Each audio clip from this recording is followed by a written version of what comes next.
Coming to you live from downtown Detroit, this is Benzinga's PreMarket Prep with your host, Joel Elconin. This is a volatile puppy here, isn't it? And Dennis Dick. I'm bidding a penny. I will buy the stock for a penny. With everything you need to start your trading day.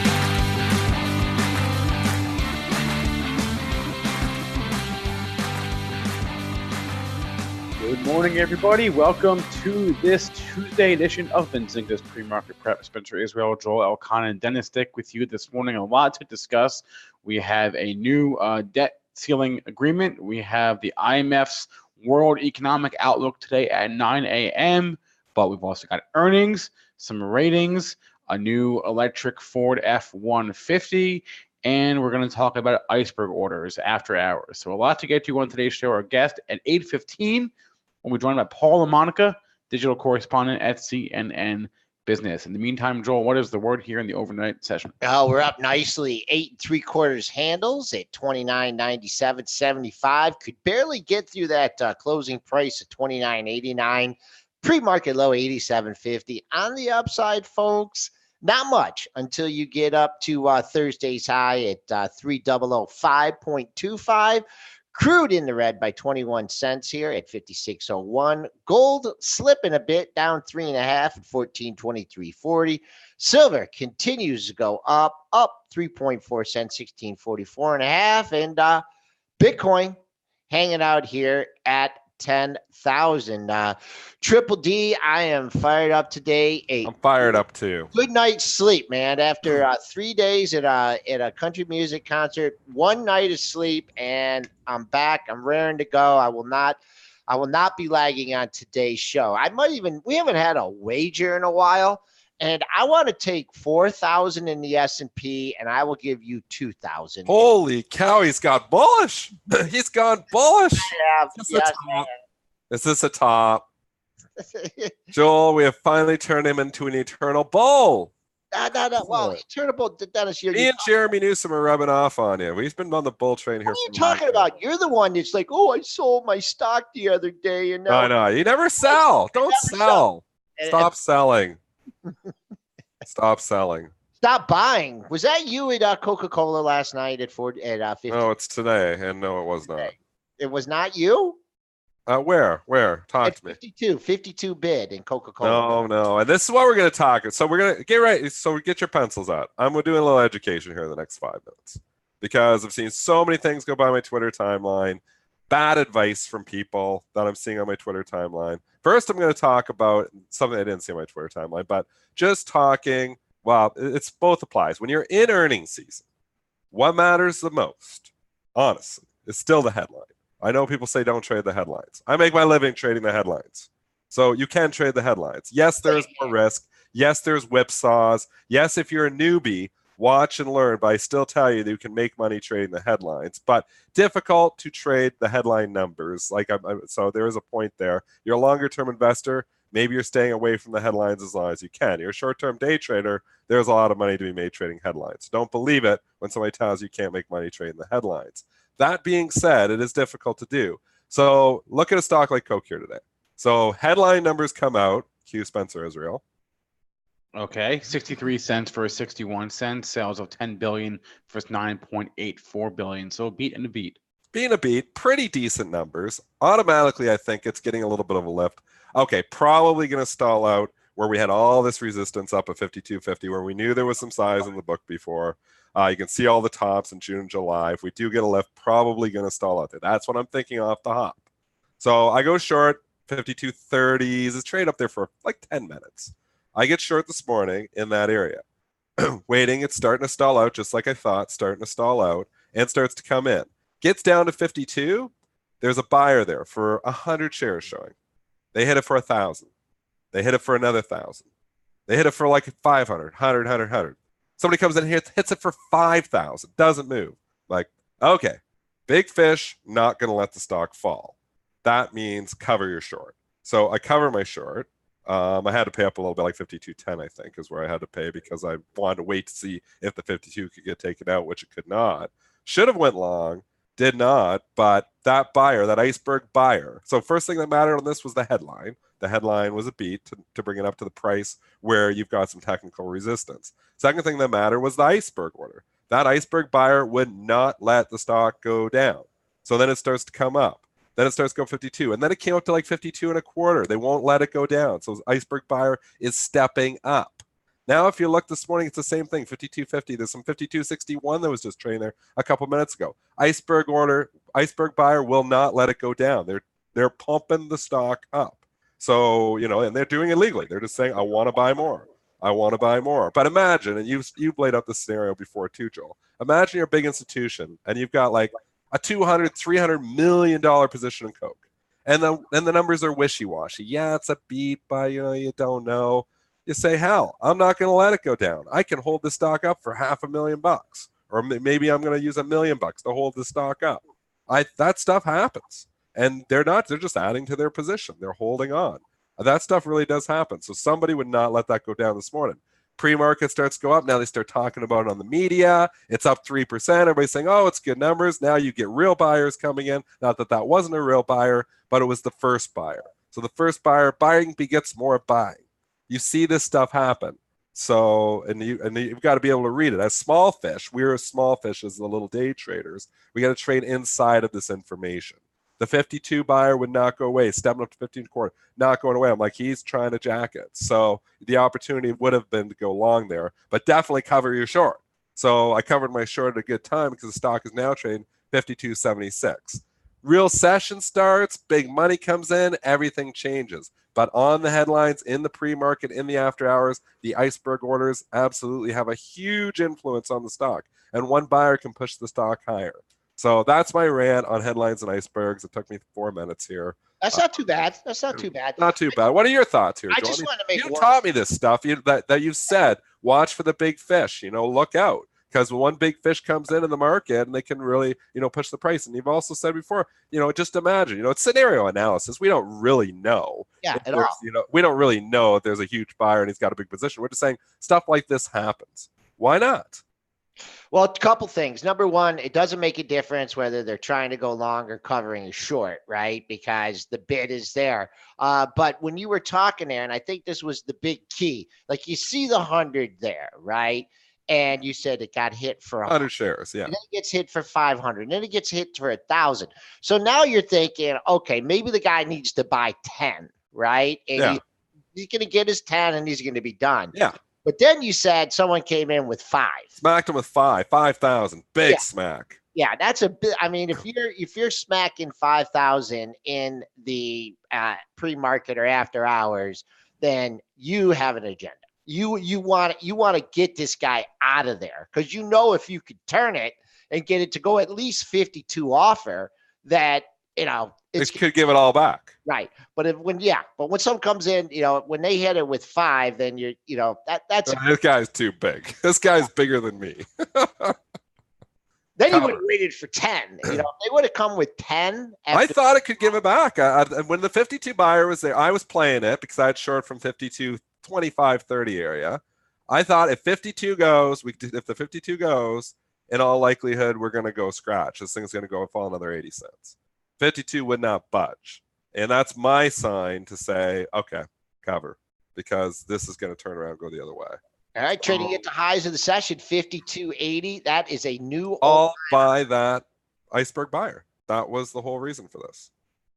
Former all-time high, 52.47. So, boy, and it's traded a lot of stock here. So, should be able to chew up everything in the book because this is a thick stock. We talk about the book. I mean, 53. Can you see up to 53, Dennis? Oh, yeah, we can see the 53. But there's not much in the book. It's early yet, so the book hasn't really filled up. It's 30,000 shares of 53, which is nothing on stocks already trade 190 at 8:10 in the morning. So these things can feasibly do 500, 700, 800,000 by the time the stock's open. So it's going to chew through most of all of the book on that kind of size. The rally got started because off the headline number, which matters, that iceberg buyer said, you're not going down. And they sat there and they held it up. Maybe they really wanted the stock. Maybe they just really liked the numbers and they really wanted to buy it. And it was the best chance to get more. But I also think maybe they owned a lot of stock and they're like, I'm not going to let this thing drop. You see stuff like that happen. Big fish control price. So much for people not drinking Coca-Cola and switching to, sparkling water. Fizz here down at 41 and a quarter. The I've opposite. not looked at that stock for a while. Look at that, 41. How did I lose money on 100 puts on that thing? Lord only. You know, I don't know how you didn't go out long enough. Get out longer. Longer. Hey, did you talk? Just Jeff is popping in here. Did you watch Intel yesterday? I traded it. Oh yeah, how'd it go? On that headline. Yeah, I bought it on that headline. And Spencer, okay, Q Spencer Israel. Q Spencer. Wait, I'm sorry. I was reading another headline. What was this headline? Intel. Okay, Intel. Yeah. Good excuse there. No, I was. like that. That's the truth. I was honestly got reading another headline. Apple is reportedly, according to the Wall Street Journal, in advanced talks to buy the smartphone modem chip business from Intel. And I saw that headline and I'm like, okay, I'm going to do whatever I can. I actually buy some on that headline. So I was able to get some at 51.45. There was a little bit of 51.50, 51.60. It went really fast. So it went up, came back in a little bit there, and then it kind of exploded. I've already sold it. I was in the trade for literally 5 minutes, I think. You know, FIFO, Alexius, FIFO. I started selling some upper 51s, and then I actually held a piece and got out of the rest, I think, around 52.30. So I got a pretty good chunk of that move there last night on that headline. But this headline has so much ramifications, not only for Intel, but right away, like even when off the Intel, the first thing I did was try to buy the Intel, which I was able to get. The second thing I tried to do was short the Qualcomm. Yeah, that's what I was thinking. And there was nothing to be hit. I don't know if anybody got much in Qualcomm. If they did, it was really, really fast. It was trading down the 74 handle almost faster than the Intel was trading up. It traded down instantly. And you know what? This is my rant against Qualcomm. Sorry, Sean Udall, but I don't own Qualcomm anymore. It's obviously a lot of headline risk to it, though. Yeah. But don't you think there's a little bit like Apple is just like still ticked that they lost that whole ruling? You agree with me on this, on Spencer? And I think they're going to try to make Apple's life as miserable, or Qualcomm's life as miserable as they can going forward. Even though they had the contract that they had to sign through the ruling, but there's little things like this that makes me think that they just don't like Qualcomm. Apple does not like Qualcomm. I don't want to be an enemy of Apple. That's why I don't think I want to own Qualcomm. Even though the valuation's good, and yes, it's got a nice dividend, I think that they're just still in a war with Apple here. Even though it's all over, this looks like a lot to do with that Apple doesn't like Qualcomm to me. I know you had that stock good, and then you got old giddy. I remember that, and you bought it again on a re-entry. Which stock? Qualcomm. Oh, yeah, I messed that one. I did it really well. I sold it too soon. I rebought it too high, and then it came back a lot of it. I got a lot of my money back, and I was like, okay, thank you, I'm out. Yeah, that's a good one. So that's a good. Yeah, it was a good. It was a good way to cut a loser for sure. But I held through a lot of pain, and it could have got ugly. So I held on definitely way too long. But all right, what is your thoughts here, Spencer? I mean, give us the headline again here. So Apple comes out now, and they're switching over to Intel, or they're looking at buying Intel's modems, which obviously means that this is going to take business away from Qualcomm. Correct? You're right, but I guess more importantly, it's going to get more of the iPhone making process under Apple's umbrella, right? I guess I'm surprised they haven't done this sooner, quite frankly, but because they have all these suppliers for various parts. Why not just buy them up, right? I agree. So that's what they're doing here this morning.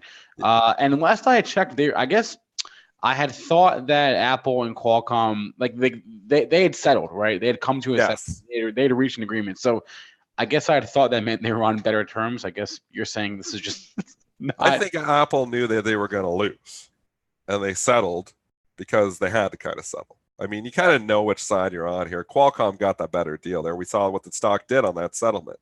So I think Apple still got a little bit of, we're going to, because this is a direct hit at Qualcomm here this morning that Apple's causing again. So the question is, how long do they hold a grudge? And this is all speculation. Total. Just thinking inside. How long first does Apple hold a grudge against Qualcomm? Secondly, how much damage can they potentially do to Qualcomm?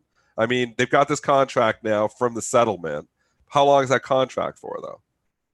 Because once that contract's over, I don't think they go back to I Qualcomm. think it's a 2-year. I thought it was 2 years too. Goldfish memory here. Help me out, Chad, if I'm wrong. But I thought it was like 2 years. We're going all fundy on you here. Big time fundy. What's going on here? This is a fun. This big time fundy. We're not even looking at charts here.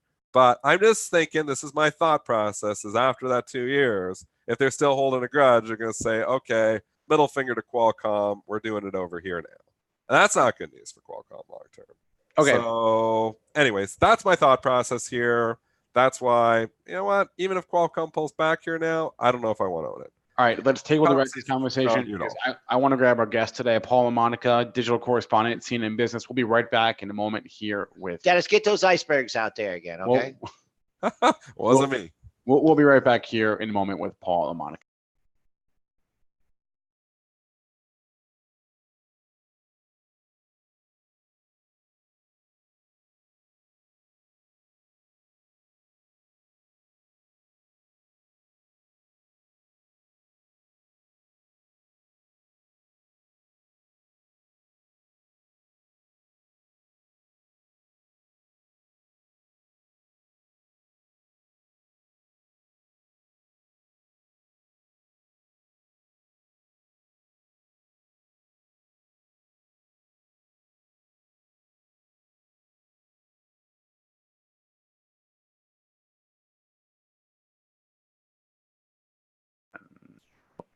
Welcome back, everyone. Pre-Market Prep, Spencer Israel, Joel Elconin, Dennis Dick, joined now by today's guest, Paul LaMonica, as I mentioned, digital correspondent at CNN Money. And Paul, over the weekend, you did something that is on my forever and ever bucket list.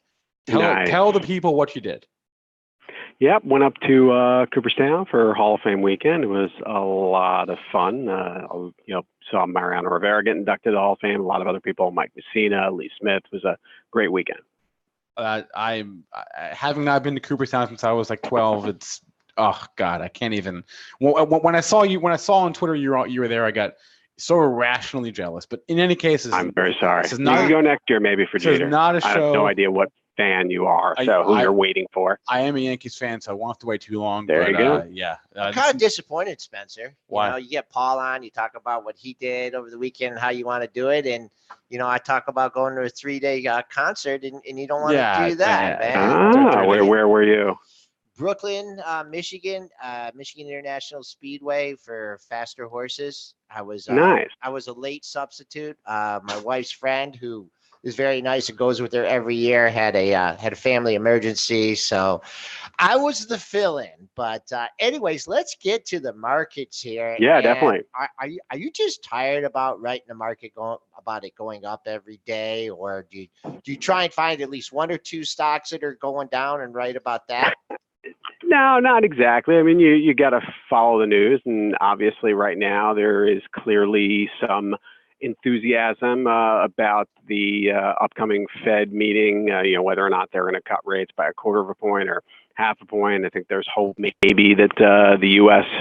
Can avoid a trade war with the rest of the world, and that could be positive for earnings. Because keep in mind, I mean, we're in the thick of earnings season right now, and the numbers have been actually coming in quite good for a lot of blue chip companies, but we're still expecting profits to potentially be down from a year ago for the second quarter in a row, maybe even fall in the third quarter as well. But I think right now investors are looking forward to probably better days in the fourth quarter and maybe in 2020. And you don't think it's just because of lowered expectations that they're beating these numbers? Oh, that's definitely a part of it as well. I mean, I think that we've had a good, companies have done a good job, if you want to call it that, of talking down expectations, and that's always the game that corporate America plays of being able to guide low and wind up beating. So. All right, let's talk about our listeners. One of their favorite topics in stocks to trade is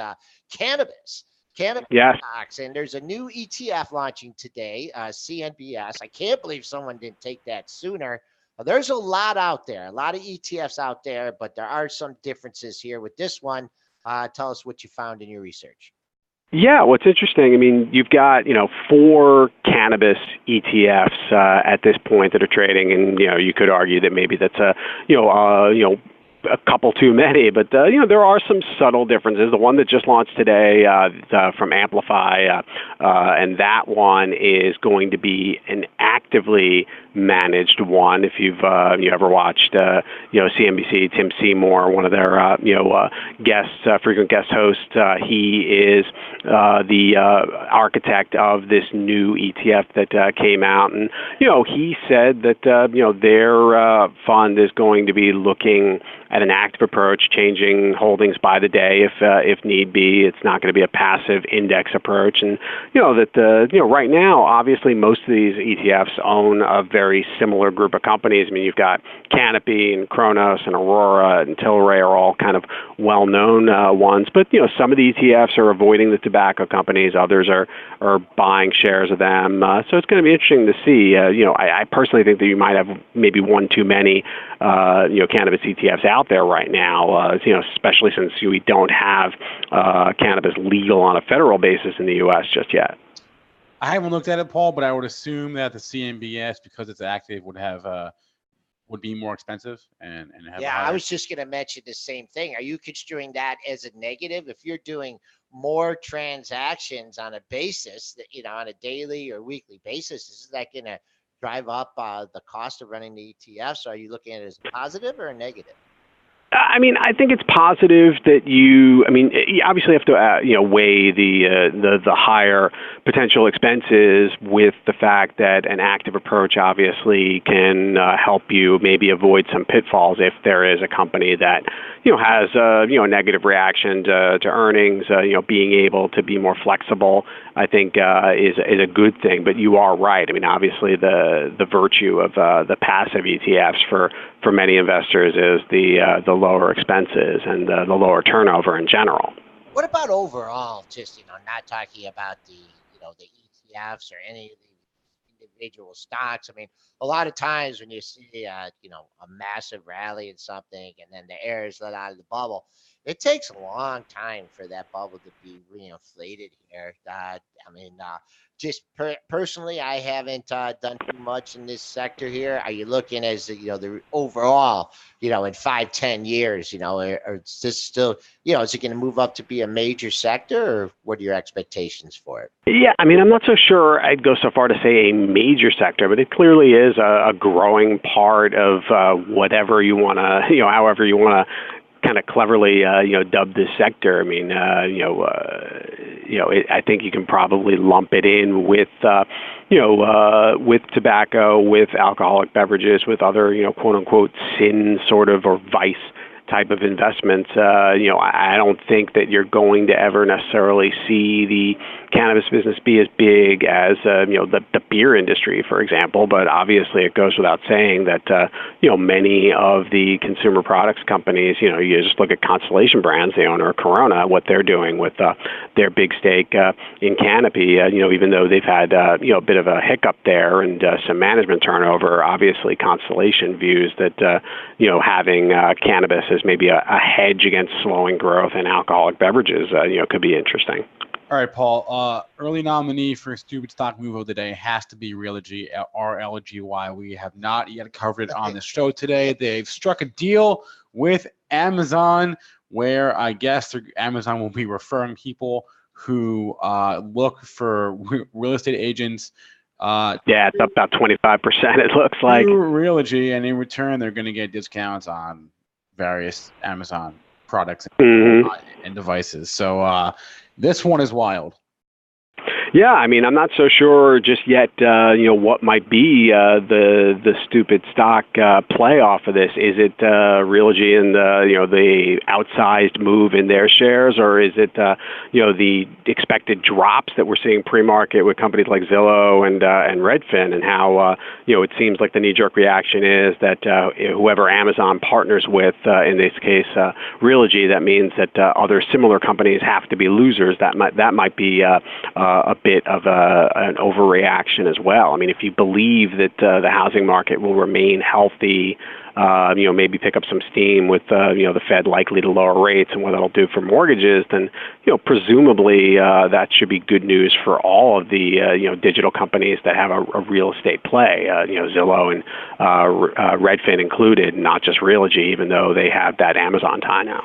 And as BZZT in our chat is pointing out, Realogy 27% short interest float. So yeah, you've got to keep that in mind too. I mean, anytime you've got that faint hint of good news. I mean, that happened with Blue Apron, I think, as well. When they announced their Beyond Meat partnership, post the reverse stock split. Apron went nuts. Not so sure that plant-based will save them in a highly competitive meal kit service, but business. But Blue Apron's heavily shorted, so any whiff of good news is going to have an outsized move on the stock. All right, so I just want to know, the little buzzes. How old are they? Almost 10 and 6. So what are you giving them? Like 2 bottles of Coke at every meal or something? Or No. They're mostly water drinkers, thankfully. Water drinkers, huh? Not, they never got into really those sugary beverages, which is nice. So, but someone's buying some Coca-Cola or drinking Coca-Cola. Yeah. I mean, Coke's numbers were pretty good. We got a story up on the site right now about how Orange Vanilla and, the return of new Coke seem to have really helped give Coke a boost in the last quarter. I mean, obviously, Coke, Pepsi, they're all trying to become quote unquote healthier, and I think that's something that is good news for them, particularly millennials wanting to drink healthier than probably their older Gen X and baby boomer cohorts have done in their lives. But clearly, Coke, Pepsi are obviously finding new growth opportunities at a time where there are concerns about how maybe not healthy those sugary beverages are. All right, Paul LaMonica is a digital correspondent at CNN Business. Great follow on Twitter at LaMonica Buzz. Paul, as always, appreciate the time. Thank you very much. Appreciate it. Have a good one. All right. 827 here, Joel. What's going on? We're creeping right at 3,000 here. We're up 11 handles, 3,000 right on the kisser, just off the pre-market high. Just creeping higher again here. We have about 3 minutes before the imbalances come out here. But let's cover some more earnings. And Dennis, one that you were really surprised that it gave back some of its gains, Biogen here. What does this stock have? Well, now it's up 422. I mean, holy cow. They make money. Give us the numbers on this one, Spence. Yep. Hold on a second. I'm navigating between my screens and my computer is being Back to the pro. Not super cooperative with me. Here we go. I got it. EPS, holy moly, $9.15 versus $7.53 estimate. Just blowing it away. Sales of $3.617 billion versus $3.48 billion. So a 21% beat on the EPS, 4% beat on the revenue. Very nice. Huge beats. But you look and you just think, man, there's just been the big biotech like the Celgenes and the Gileads and this thing made $9. I mean, annualize that if there's, I don't know if you can go 36. I don't know what they're supposed to expect to make for the year, but you start thinking they make 30, 35, 40 bucks, 30, anywhere in there. Things trade with a P like 6. I own it in my long-term portfolio. They don't care. I mean, they just don't care. It seems like on earnings, they want growth from these things. The bottom line, obviously, we know there's, patent issues, with companies, with some of them, and that's maybe why the P has been held down. But, they got a lot of different drugs and some still in the pipeline coming. I mean, they've never recovered from the Alzheimer's disappointment. Stock fell 100 points basically off of that news. It's never recovered. And you think, what's going to kickstart it? You would think an earnings report like this would kickstart it.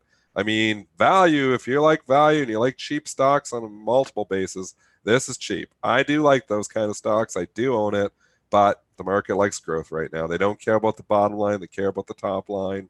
And that's what they flock to. And, here you got a stock. Yes, it's trading up $4 on this. I agree with Spencer. You'd think on a number like this, it would be trading much higher. Again, they just don't seem to care about the bottom line, though.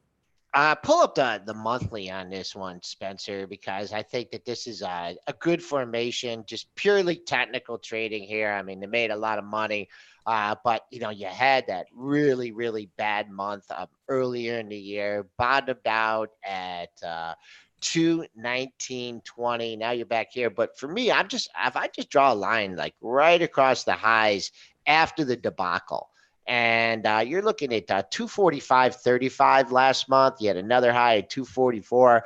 So on this one, I mean, yeah, you're $7.5 away, but you kind of feel that if it could get back above 245, hold that on a closing basis, it might start getting some love here. And the other reason I like that area is that was a major low in the stock back in May of 2017. So that was old support. Crush that support. Now it's acting in new resistance. So I'm going to put an alert on this thing, and above 245, I think. In a range. Yeah, it's been in a range, and so if you're a range trader, it's at the top of the range. But if you're a longer term trader, you're looking for a longer term breakout here. Really, but where's the growth coming from? And that's what investors are probably saying here. Yeah, we make a lot of money on the bottom line. Yes, they got lots of good drugs that are cash cows, but where is the growth coming from? I mean, that's the issue been with Celgene. Obviously, Celgene got bought, but Gilead and Biogen, this has been the issue for a long time, and that continues to remain the issue. Great point I want to make from Spinner. Spinner's pointing out, he's disagreeing with me on the headlines. That it's not always good to trade the headlines, saying you would have been buying Whirlpool. I'm going to say, okay, so I want to clarify some stuff here. And, trading the headlines doesn't mean necessarily, oh, it's a big beat, I got to buy it, or it's a big, or it's a big miss, I got to sell it. It's a mix. It's interpretation and reading the tape off of those headlines. The Whirlpool numbers, I already had it in my head last night, actually. It ripped on the initial headlines. I naturally like fading the initial move. So it's not necessary that, and it's very difficult. This may be a point Josh Brown has made before too. I mean, it's very difficult to compete with the algos. You see a big beat, the stock's going to have that initial move. Unless you're a high frequency trader, you're probably not participating in that microsecond move off of the initial headlines. But there's still a digestion period. And that's probably what I'm trading more when I'm saying you can still trade the headlines, is you're trading that digestion period. That's, a few seconds after the headline, maybe a few minutes after the headline, but still price discovery is going on. Was the initial rip correct? That's what I'm always asking myself. I see that initial move, which I'm not participating in because I'm not a high frequency trader. That thing rips, $7-8 in the first second. I didn't actually watch Whirlpool, so I'm just speculating, but I know it was trading up substantially. So there's an interpretation issue. Is it stalling out? Does it look like it's running into a big seller? Is it running into something? Was it strong into the report? Was it weak into the report? If it was weak into the report and it's ripping back, maybe I want to be selling that. That's what I'm talking about, is trading more of that digestion just after the headline. So sometimes even seconds after it, but not in the microsecond time period.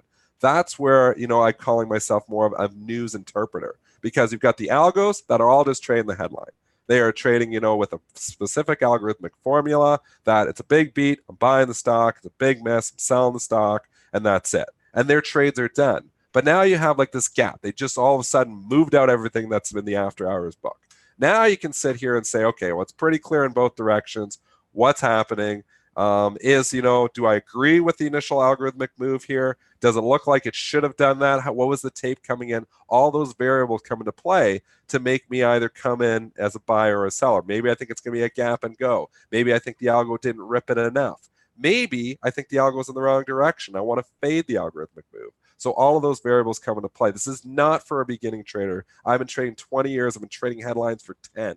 So it's just about screen time and seeing stuff and reading the tea leaves. And that's why, and obviously you're going to be wrong in your bet sometimes too. And when you're trading after hours or you're trading in the pre-market, Kramer's got a commercial right now. Don't dare trade pre-market. And if you're new, I would say I absolutely agree with Jim Cramer on that. You need to get screen time. You need to get feel. But if you can be right and you can figure out, and you've got an edge because you've seen this scenario play out before, a lot of the biggest money is made in the after hours and pre-market. The biggest money is made in the after hours and pre-market because that's where the biggest moves come in and that whole price discovery process. I like participating in that process because I know there's a big edge there. I've seen a lot of different scenarios in the 10 years I've been trading headlines, which allows me to say, hey, I've seen this play out before. I think this is what's going to happen. If I'm wrong, I'm doing everything I can to control the damage. Sometimes it's difficult pre-market. Sometimes it's difficult after hours to control the damage because the liquidity isn't there, but you do your best to do that. Just like this morning, after the Coke,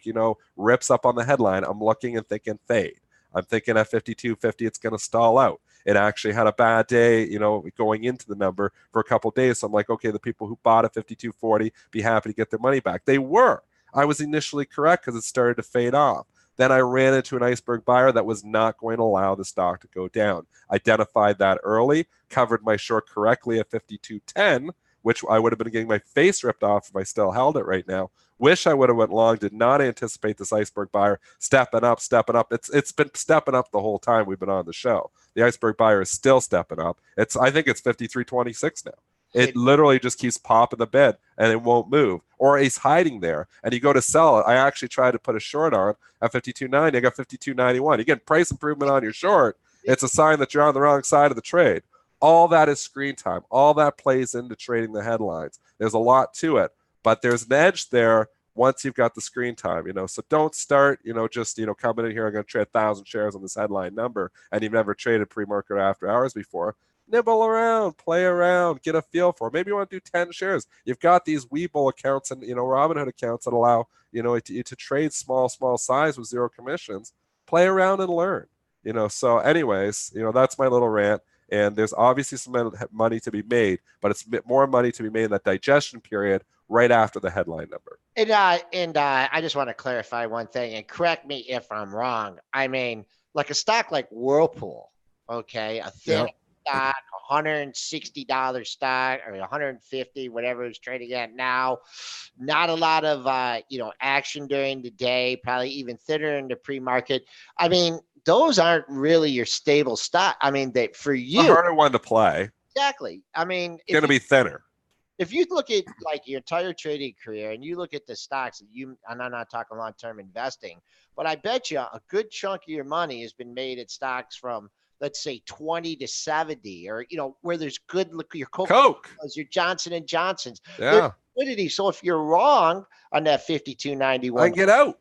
You can get out. But like Whirlpool, you buy that thing at 157. There's maybe no bids. Yeah.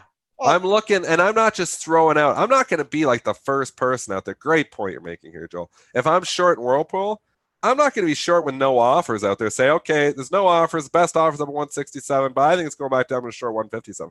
I'm looking for some protection. I'm looking for some other orders to start forming, some offers to start forming that I think, okay, well, if the going gets tough here and I'm wrong, I think I can lift that other offer pretty quickly and get out of this in time. It's like old school trading. Sometimes after hours, it's kind of like trading was back in the year 1999, 2000, where, it's not as quick. It's not as many high frequency traders that play. So there's different things. You're looking for something for protection. I'm looking for, a few offers to form in here that I feel like, okay, I think there's some new sellers coming in.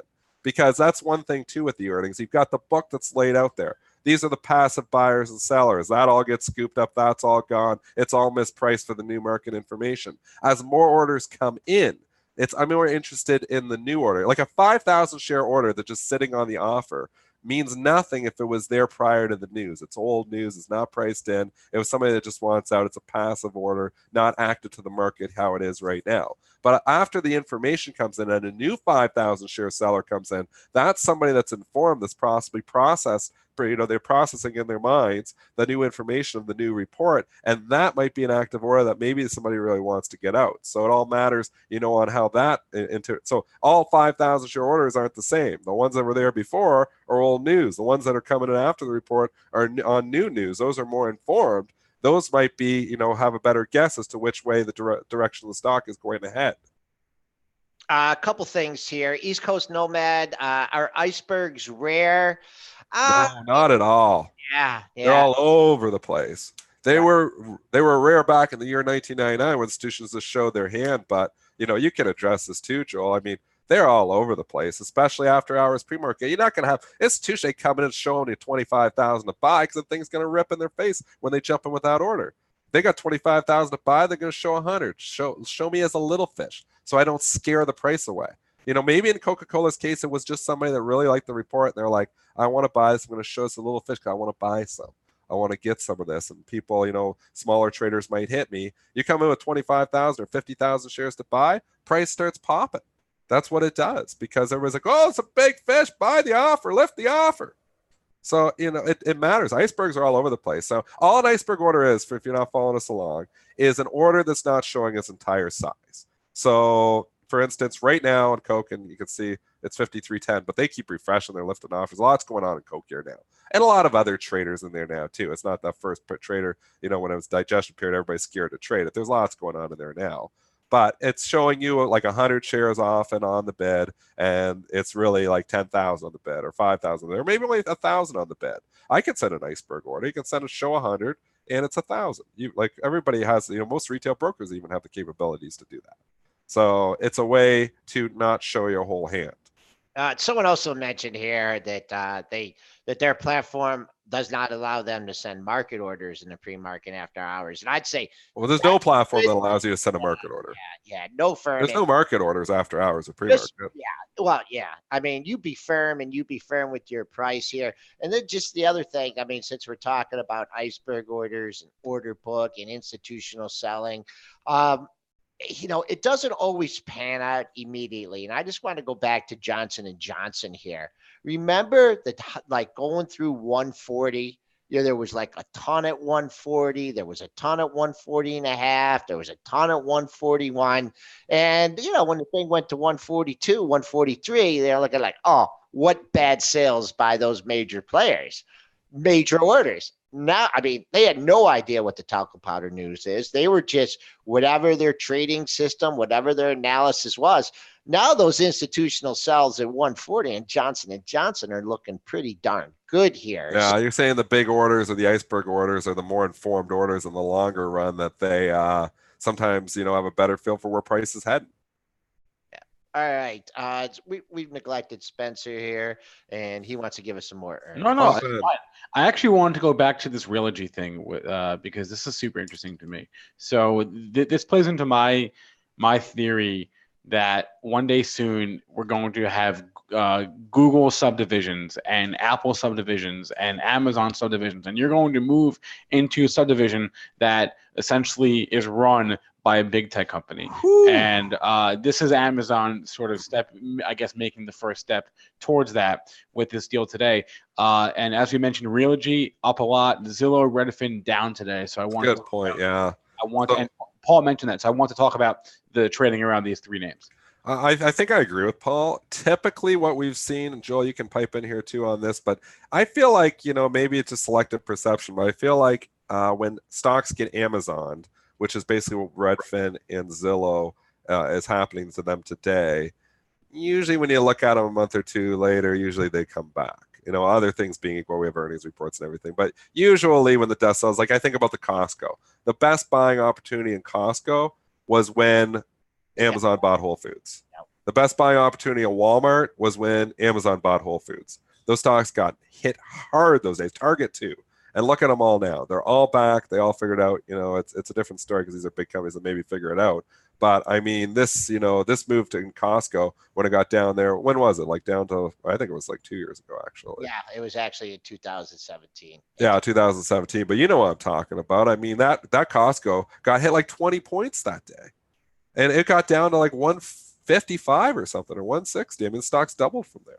So maybe the opportunity is, maybe let it settle for a day or two and just see, I don't know if I want to come in at 9:30 and say, okay, this is the bottom in Redfin. I'm coming in here buying. And I'm not sure, I don't know if I love these companies. Different story. But if there's if that's a company you wanted to buy, a lot of times the opportunity is when it gets this bad news that Amazon's, hey, and go with a competitor, or they're going to come into your space.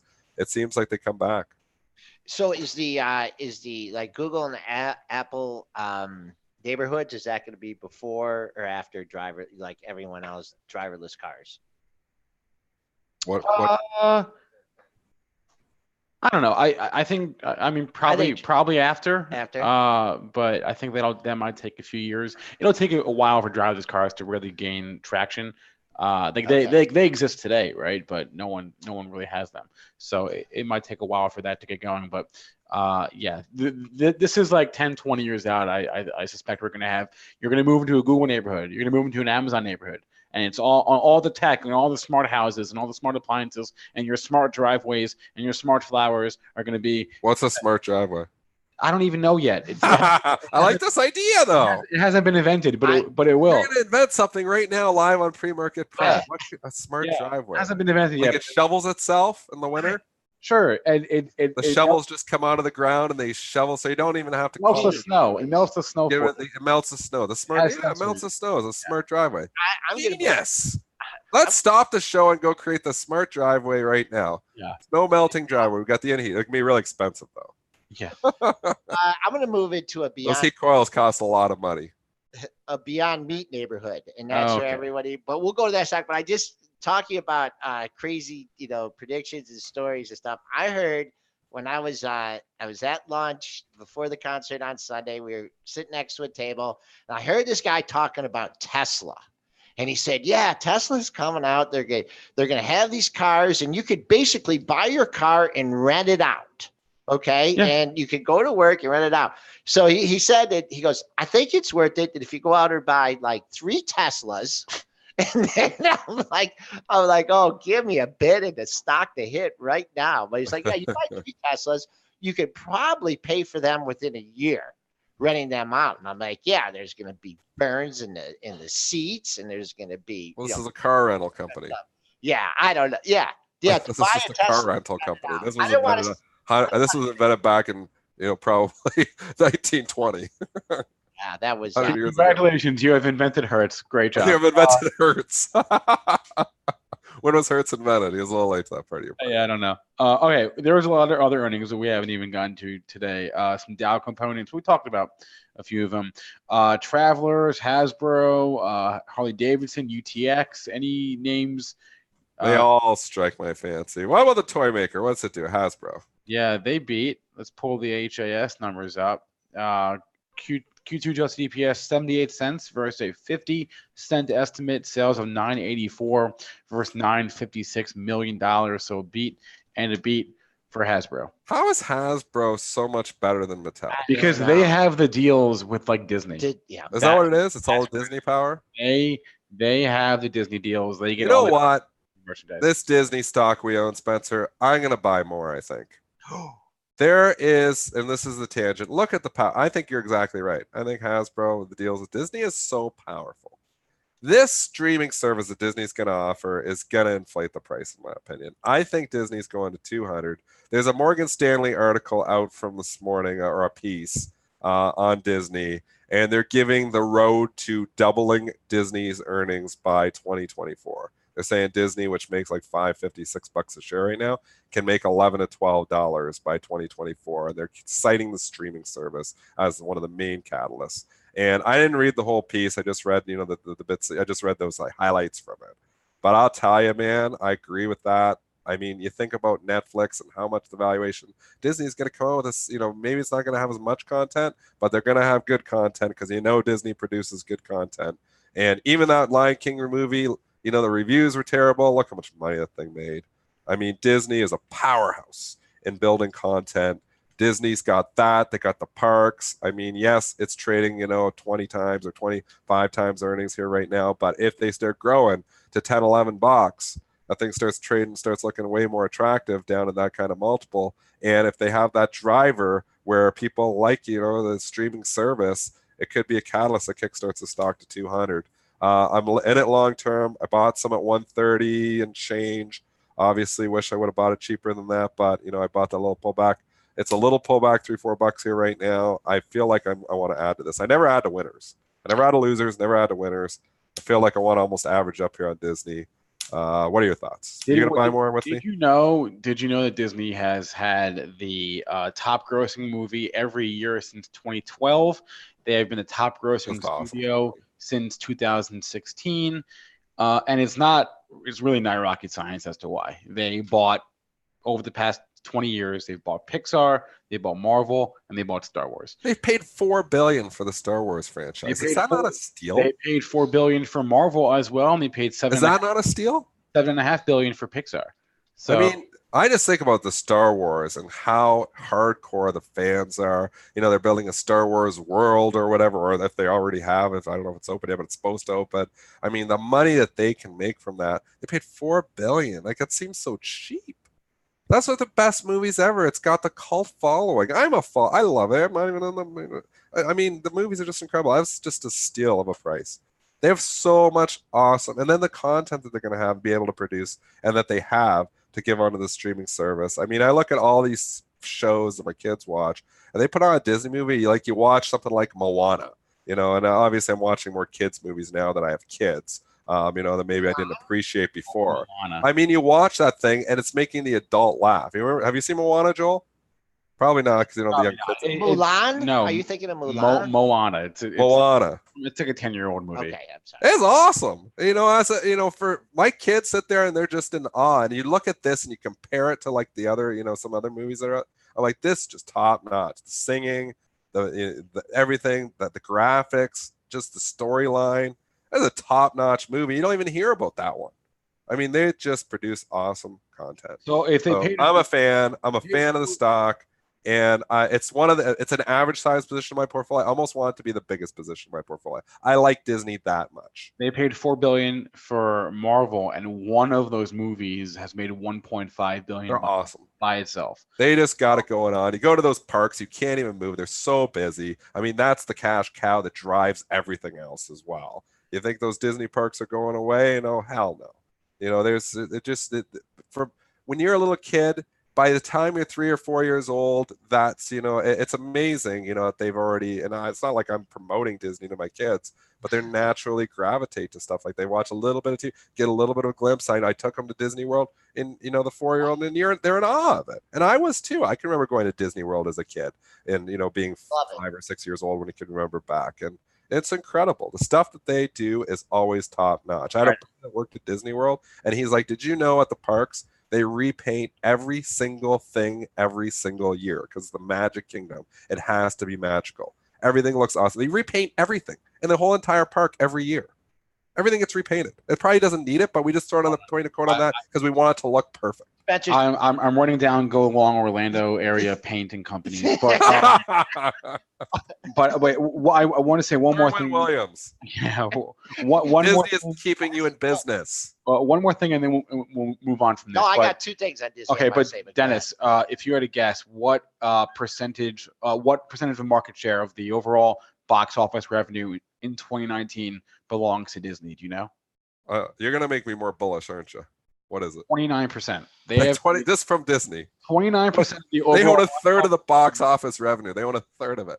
They do. Yes. And then when those box office leaves, then they go and they throw them. They're going to throw these movies on their own streaming service. They're not going to let anybody else have them. Well, it's not that simple. What was why not? They own them. What was their? They're not going to give the Netflix anymore. Once they own. Oh, sure, yeah. The Netflix ain't getting those. Sure. Unless, you know, this Disney service, which they were. Go ahead. Acquisition. This was back in the 90s. ABC. Yeah. Actually, the anniversary of that is next week or 2 weeks from now. 2 weeks from now, I think, where they bought ABC. And I have the notes up right here very randomly. And the very next day, Westinghouse bought CBS. So on July 31st, in 95, Disney paid $19 billion for ABC, Capital Cities and ABC. Yeah, back then, I remember that. Yep. Did you want a quick Disney story here? Yeah. Might as well. The Disney show. Might as well. Icebergs and Disney. That's 10 minutes. I think the maddest my dad was ever at me was when we were at Disney World. And we were staying at the Polynesian Village. Do they still have that? The Polynesian Village? Yeah, they do. Yeah, and they do have that. Yes. And I don't know why they were letting people do this, but I was probably like 10. My sister was 13. But they let you take out these little motorboats. Okay, what's the lake they have there? What do they call it? I was on the lake, but I don't remember what it's called. Something. And so my dad paid for a half hour, right? And so we're out there in the boat, and it's a half hour, and my sister's saying, you know, oh, we should probably go in. And I'm like, no, we don't need to go in, you know. So we ended up staying out there for like an hour and a half. And I think my dad had, scamming the system. I think my dad had the U.S. Coast Guard out there looking for us on that lake. And what's the name of it? Someone should come up with the name So of you that. were out there, just you and your sister. How old were you? I was 10 and she was like 13. You're driving boats out there. You're 10 years old. Oh, yeah. I'm sure. Only it's a different world back then. Oh my God, for sure. But 854. Should we cover more than 5 stocks today? No, I think we go with the 5. Let's just end the show here. All right, we're gonna let Spencer. No. Wait. Hold on. I want to do the Hasbro tangent. Yeah. Pick us a 20-minute tangent on Disney. wait. Okay. I'm bringing it back to the earnings though. Yeah, bring it back. Bring us back in. Rein us in. We had a UTX and we had Lockheed Martin. So UTX beat on their EPS, beat on their sales, and raised their full year EPS guidance by 10 cents. And Lockheed Martin also beat on the EPS, beat on the sale, and it raised their full year EPS guidance by 80 cents on the low, pretty much through cross. So guidance raises and beats for Lockheed Martin and UTX. Spinner was saying, I don't know, I haven't looked this closely this morning. He was saying like 28 out of 30 stocks are at beats here this morning. Is that right? Are they all up? Let's just go through. Like, okay, so you just, but obviously we did Coke and Biogen. Those are both trading up. Hog was a miss. Well, that's Hog, so maybe that's they never seem to do. Yeah, much. driverless motorcycles. Driverless motorcycles. Joel, you're a genius. Driverless motorcycles. I love that idea. We are full of ideas here today. The idea. The smart driveway and driverless motorcycles. That might be one of your best ones. The driverless motorcycle's not coming. So sorry, Hog. I don't think you're going to participate in the automated driving world. That's maybe a reason not to own Hog again, because I do not believe the driverless motorcycles are coming. Spencer, are you getting long driverless motorcycles? No, I told you I'm going along with Orlando Area Paint Company. Do you have a symbol on that? I love the driverless motorcycle idea. I like the UTX setup here, folks. Here, someone asked me about it earlier. It hit 137 this morning, but man, I'm just looking at here and I see a pair of highs at just above that area at 137.25. So if you do get up there, that's my major resistance. If you start to fade here, got a long way to go to fill the gap from yesterday, but just, you got to look out a ways. There was a spike high at 136. So if it falls below 136, I'd be a little cautious on the long side here, but early range, 136, 137.25 here. And then also, did you give RTN numbers? Was that the one you talked about? No, Lockheed Martin. LMT? Yep. Oh, yeah, Lockheed Martin. Let's see here. Up 544, 363.07. Let me see if I can find a daily high for you. No, I can't. No daily highs at 365.47. If my memory serves me correctly, like this Lockheed Martin pops up a lot on earnings and sometimes fades, but we've had a big sell-off here as of 370 to 350. So see what happens in LMT. We know Dennis has been complaining about Ford. What's going to be the catalyst? Is it going to be the new all-electric F-150 today, Dennis? It might be. We've got a big announcement there. So Ford and GM both having a pretty decent morning here. We knew the electric F-150 is coming, but we got a lot of details on it this morning. So I might buy an electric F-150. Yeah, details. What's the deets? You bought in 2008. Goes on sale next year. Is full electric F-150. All electric. Yep, and a hybrid. So if you don't want full electric, you can go the hybrid too. Ford's popping up 1.1%. I think it's because of this. F-150 is their big gun, and now they've got details out here. I mean, it's going to take off and blast off big time on this. We know Joel and I have been citing the 1050 forever. It nibbled up there and tried to take it out, still failed there. 1056 breakout, fake out, whatever you want to call it. The 1050 has been the resistance for Ford forever. Continues to remain the resistance. All right. So what else we have? Do we have any other current earnings, or we want to look at any after the close? After the close today. Oh, this is interesting. Snapchat is after the bell, but they caught an upgrade today, which is a little unusual. You don't typically see too many rating changes going into earnings, but Stifel is upgrading Snap today to buy and raising their price target from $13 to $17 ahead of earnings. I don't know. I got position on it. I love my comments. You Snapchat? I do. You do? Yeah. Okay. All right. trading up 43 cents. I mean, that's a little bit of a gamble after this going into earnings here. I just think after falling from 16.24 to 14 here, you get a little pop ahead of earnings after a nice run. I'd expect this to fade a little bit, but who am I? We'll see what actually comes out on the report. Anything else? We got 15 seconds here. Yeah, T-minus 1 minute until the IMF gives their update. Balances. Coke's 110,000 to buy. We know that's because of earnings. Disney 47,000 to buy. It's because we just had a 20-minute promotional video on it. Actually, this show is sponsored by Disney. Disney World. So sponsored by Disney now. Full disclosure, Disney sponsored by just all jokes. That's all bad jokes. I just want to mention too, our buddy Jeremy Newsom is doing a free week this week. I put a link here in the chat if you want to check out. They had a good day trading some stocks. What I think Jeremy does is he listens to Benzinga's pre-market prep show, then he looks for the gaps, and then he goes out there and bangs it out. So if anybody, our old buddy Jeremy, the guy reads the charts. And what about his Tesla? I just want to say remember when I talked about him getting roasted on Tesla? It was during our event, and he was interviewed. What's it called? Real TV or something? Real Vision? Real Vision. He was interviewed at Real Vision, and I know exact our date was the 20th, and the stock was at 220, and he came on. I'm going to interrupt you. The IMF just lowered their global economic growth forecast. They did. Yes, by 0.1%. They lowered it from 3.3% to 3.2%. Okay, the spoos moved a tick on that. So, all right, no big news. Okay, I'm just saying. Spencer, you want to wrap things up here? Sure. If you missed any part of today's show, we are available on our podcast, iTunes, SoundCloud, Stitcher, TuneIn, Spotify, wherever podcasts are available, or just rewatch our show on Benzinga's YouTube channel. Thanks to our guests, Paul and Monica. Thanks to everyone in our chats on YouTube and on premarket.benzinga.com. Please remember all the information from our show, as Dennis walks away, is for informational purposes only, not meant to be investing advice, and that'll be it. Everyone have he's going to put Disney on the TV. Yeah, that's what he's doing. All right, have a good one, folks. We'll see you on Wednesday. Oh,